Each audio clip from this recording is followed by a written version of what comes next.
অহা 6 তাৰিখে ৰাজ্য চৰকাৰৰ শিক্ষা বিভাগে প্ৰাথমিক শিক্ষাৰ শিক্ষক-শিক্ষয়িত্ৰীসকলৰ চূড়ান্ত ফলাফল ঘোষণা কৰিব।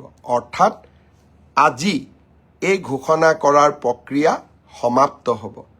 9 তাৰিখে আকৌ এবাৰ মই কৈছোঁ যে 9 তাৰিখে আমি প্ৰাথমিক বিদ্যালয়ৰ শিক্ষক-শিক্ষয়িত্ৰীসকলক নিয়োগ পত্ৰ প্ৰদান কৰিম।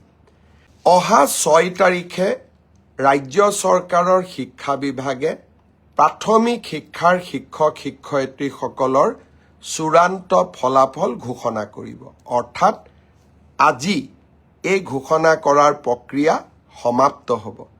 9 তাৰিখে আকৌ এবাৰ মই কৈছোঁ যে 9 তাৰিখে আমি প্ৰাথমিক বিদ্যালয়ৰ শিক্ষক-শিক্ষয়িত্ৰীসকলক নিয়োগ পত্ৰ প্ৰদান কৰিম।